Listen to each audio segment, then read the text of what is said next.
جب آیا وہاں علمی بحث و مباحثہ چل رہا تھا، تو انہوں نے بھی علمی مباحثے میں بات چیت کی، تو مامون رشید نے کہا کہ یہ شخص، اس سے معلوم کیا تو ہے کون؟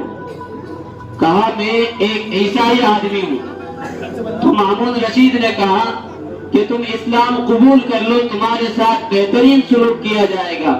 تو اس نے کہا کہ نہیں، ایسا نہیں ہو سکتا، میں اپنے باپ دادا کے دھرم کو، میں اپنے باپ دادا کے مذہب کو نہیں چھوڑ سکتا۔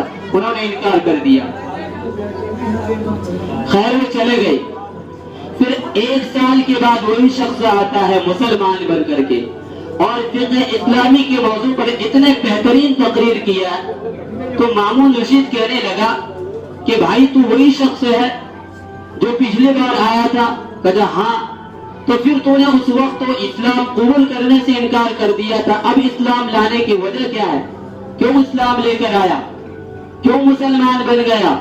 تو اس نے کہا کہ میں جیسے ہی مجلس سے اٹھا اور مجلس سے گھر گیا، تو میں نے اپنے دماغ میں یہ سوچ لیا کہ موجودہ جو مذاہب ہے، میں ان مذاہب کی پرساد کروں، اس کو جانچ کروں کہ آخر کون سا مذہب سچ ہے، کون سا مذہب پر حق ہے۔ اس لیے کیونکہ میں ایک بہترین رائٹر ہوں اور میں ایک بہترین کتابت کار ہوں، تو میں نے کیا کیا، میں گھر جانے کے بعد تورات کو نکالا، اور تورات کے میں نے 3 نسخے بنائے، اور ہر نسخے کے اندر میں نے اپنی طرف سے رد و بدل کر دی، اس میں کمی بیشی کر دی۔ اور میں تورات کو لے کر کے جب میں یہودیوں کے کنیسہ گھر پہ گیا، کنیسہ میں جانے کے بعد انہیں وہ کتاب میں نے فروخت کی، تو سارے آدمیوں نے بڑھ چڑھ کر کے رغبت دکھائی اور خرید لی۔ پھر میں نے اسی طرح انجیل کے بھی 3 نسخے کیے، اور اس میں بھی اپنی طرف سے رد و بدل کی اور اس کے اندر کمی بیشی کی، اور میں پھر اس کتاب کو لے کر گرجا گھر کے پاس گیا اور عیسائیوں کے سامنے پیش کیا، تو انہوں نے بھی بہت اس کتاب کو قدر و منزلت دی اور انہوں نے بھی اس کو خرید لیا۔ لیکن قربان جائیے، جب انہوں نے اس قرآن کریم کو رد و بدل کیا، کہا کہ اس کی بھی میں نے 3 نسخے کیے، اس کتاب کے بھی، اور بڑے ہی عمدہ انداز میں میں نے اس کتاب کی رد و بدل کی، اور جگہ جگہ سے جب میں اس کو بازار میں لے کر گیا، مسلمانوں کے پاس لے کر گیا اور مسلمانوں سے فروخت کرنے لگا، تو مسلمانوں نے کہا پہلے مجھے کتاب دکھائے، کہ اس کتاب کو پہلے ہم پڑھ کر کے دیکھیں کہ اس کے اندر ہے کیا۔ جب مسلمانوں نے اس قرآن کو لیا اور دیکھا اس کے اندر کہ اس کے اندر رد و بدل ہے، تو کسی نے بھی اس قرآن کو خریدنے کی رغبت نہیں دکھائی، کسی نے بھی ہاتھ نہیں لگائی۔ تو مجھے اس وقت ہی پتا چل گیا، اگر کوئی کتاب برحق ہے، اگر کوئی مذہب برحق ہے، وہ مذہب اسلام ہے، اور یہ برحق کتاب قرآن کریم ہے۔ میرے بھائیوں، یہ قرآن کریم ہے جس کو اللہ تبارک و تعالیٰ نے کیا فرمایا، اِنَّا نَحْنُ نَزَّلْنَا الذِّكْرَ وَإِنَّا لَهُ لَحَافِظُونَ، کہ ہم نے اس قرآن کریم کو نازل کیا ہے اور ہم ہی اس کی حفاظت کریں گے۔ میں اس سے اور آگے چل کے ایک بات بتاؤں، پہلے زمانے میں آقا علیہ السلام کے دور میں قرآن کریم کے پڑھنے والے کو حافظ نہیں کہا جاتا تھا۔ آقا علیہ السلام کے دور میں قرآن کریم کے پڑھنے والے کو قاری کہا جاتا تھا۔ اور یہ قاری کہاں سے نکلا ہے، یہ قاری کا لفظ کہاں سے آیا ہے؟ سب سے پہلی آیت جو اللہ تبارک و تعالیٰ نے اس دھرتی پر نازل کیا، وہ سب سے پہلی آیت اقرأ بسم ربک الذی خلق، یہاں سے اللہ تبارک و تعالیٰ نے ماخوذ کیا ہے۔ اور اس آیت کے اندر اللہ تبارک و تعالیٰ نے قرآن کریم کے پڑھنے والے کو کیا کہا؟ قاری کہا، پڑھنے والا کہا۔ تو پھر جو وقت گزرا اور حالات بدلے، تو پھر ان کے اندر تخصیص پیدا ہو گئی کہ جو بہترین انداز میں پڑھنے والے اسے قرہ کہا جانے لگا، اسے قاری کہا جانے لگا، اور جو قرآن کریم کو حفظ کر لیتا اسے حافظ کہا جانے لگا۔ اور یہ حافظ کا لفظ کہاں سے نکلا ہے، یہ حافظ کا لفظ کہاں سے آیا؟ اسی آیت سے اللہ تبارک و تعالیٰ نے اِنَّا نَحْنُ نَزَّلْنَا الذِّكْرَ وَإِنَّا لَهُ لَحَافِظُونَ اس لفظ سے حافظ بنا ہے۔ اور حافظ کیا ہے؟ حافظ جمع ہے، حافظون یہ حافظ کی جمع ہے۔ کیا ہے؟ حافظون یہ حافظ کی جمع ہے۔ اور اللہ تبارک و تعالیٰ نے اس عالم اسباب میں اس قرآن کریم کو حفاظت کا ذریعہ بنایا ہے، وہ قرآن کریم کے حفظ کرنے والے کے ذریعے سے حفاظت کا ذریعہ بنایا۔ تو بتائیے، جس نے قرآن کریم کو حفظ کر لیا ہو وہ اللہ تبارک و تعالیٰ کے قرآن کریم کے وعدے کو مکمل کر رہا ہے۔ قرآن کریم کے ایک اللہ تبارک و تعالیٰ نے جو حفاظت کا ذریعہ بنایا، اور اس کو اللہ تبارک و تعالیٰ نے ایک حافظ قرآن کو حفاظت کا ذریعہ بنایا، تو اس کا مرتبہ کیا ہوگا؟ اللہ تبارک و تعالیٰ کے یہاں خود آقا علیہ السلام نے حفاظ کرام کی بہت فضیلت ارشاد فرمائی ہے، اور ہر زمانے کے اندر اتنے حافظوں کا ہونا، قرآن کریم کا حفظ کرنا فرض کی پایا ہے اتنے حافظوں پر کہ جس سے قرآن کریم کی مکمل حفاظت ہو۔ ایک پوری جماعت، ایک دو حافظ کی نہیں بلکہ ایک پوری جماعت ہو جس سے قرآن کریم کی مکمل حفاظت ہو۔ تو حافظ قرآن کی فضیلت اللہ تبارک و تعالیٰ نے خود قرآن کریم کے اندر ارشاد فرمایا، اِنَّا نَحْنُ نَزَّلْنَا الذِّكْرَ وَإِنَّا لَهُ لَحَافِظُونَ، کہ ہم نے اس قرآن کریم کو خود حفاظت، اور حفاظت کا ذریعہ کیسے بنایا؟ ایک حافظ قرآن کے سینے کے ذریعے سے۔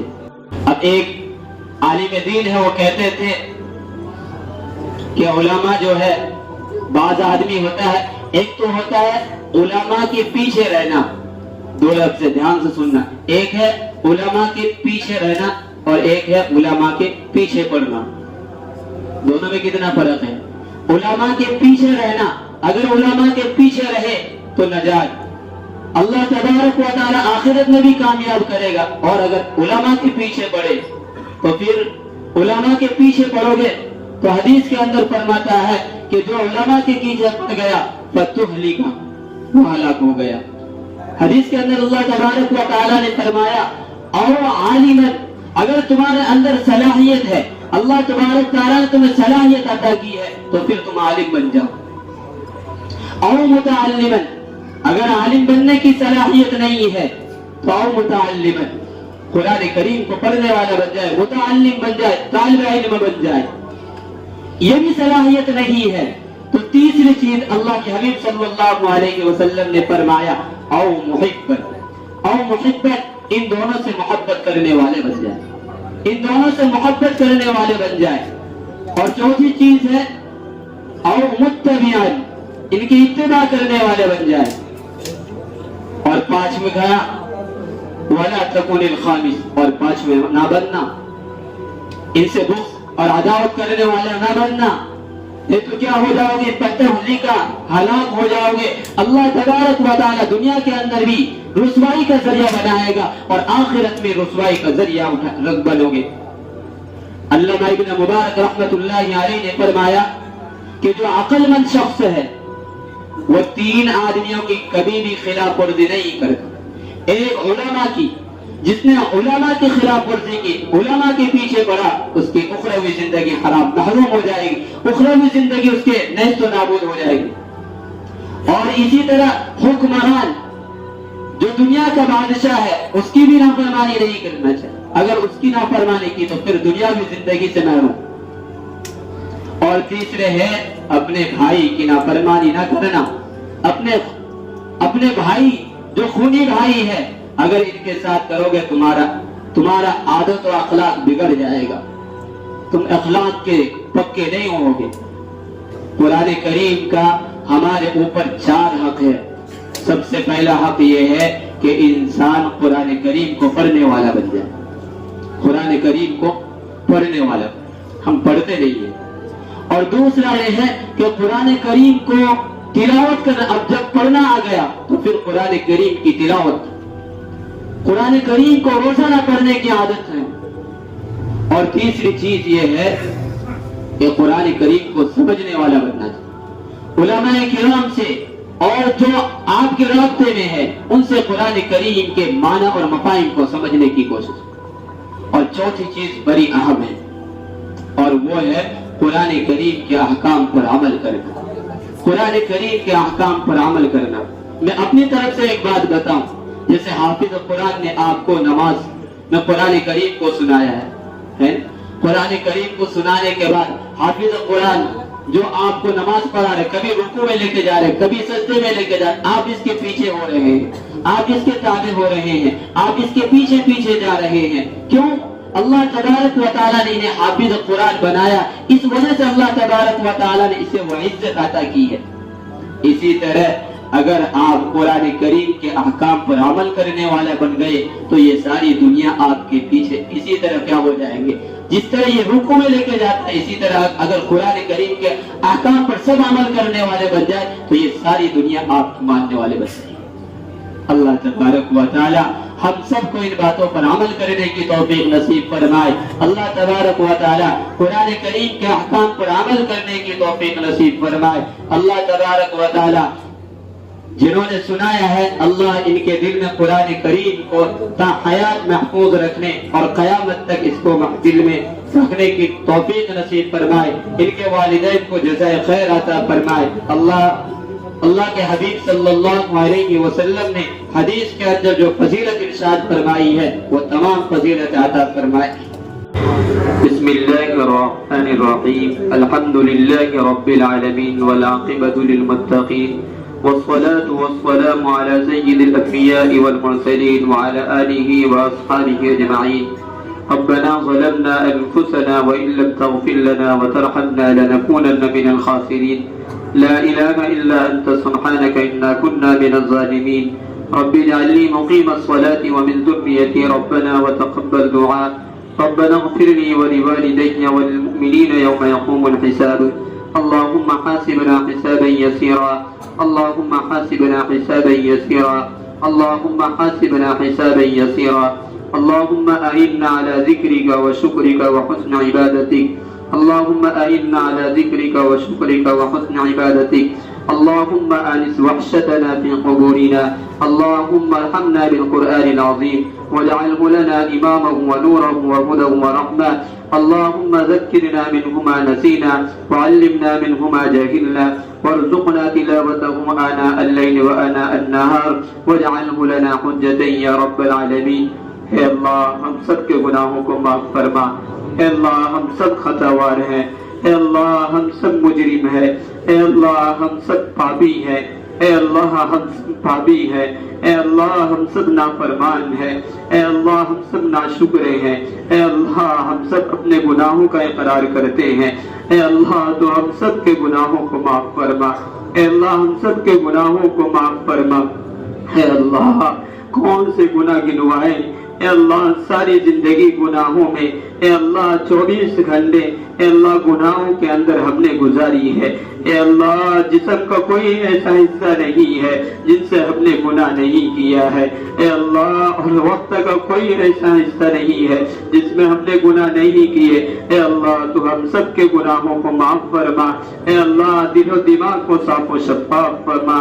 اے اللہ دل و دماغ کو صاف و شفاف فرما.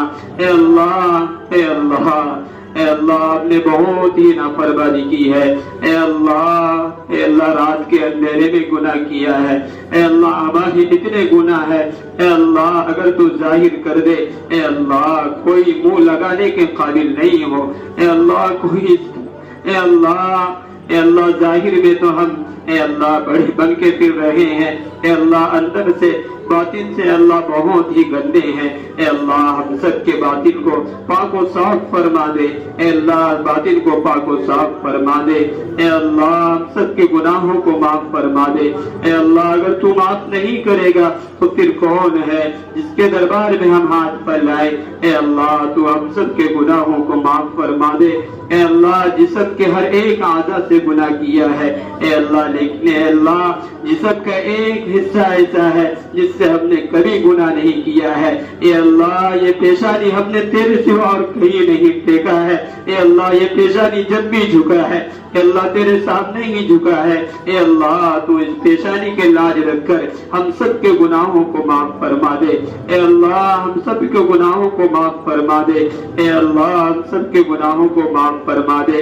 اے اللہ بہت سے بھائی پریشان ہے. اے اللہ بہت سے بھائی بیمار ہے. اے اللہ بہت سے بھائی اس دنیا سے جا چکے ہیں، اے اللہ جو اس دنیا سے جا چکے ہیں، اے اللہ ہر ایک کی مغفرت فرما، ان کے درجات کو بلند عطا فرما، اے اللہ ان کے درجات کو بلند عطا فرما، اے اللہ جنت الفردوس میں جگہ نصیب فرما۔ اے اللہ ایک مرحوم نیہا ہے اور بہت سارے بھائیوں نے دعاؤں کے لیے کہا ہے، اے اللہ ہر ایک کی جائز تمناؤں کو پورا فرما۔ اے اللہ ایک بچہ عدنان ہے اور کئی بچے کے بارے میں کہا گیا، اے اللہ بیمار چل رہے ہیں، اے اللہ ہر ایک کو شفا عطا فرما، شفا عاجلہ کاملہ دائمہ عطا فرما۔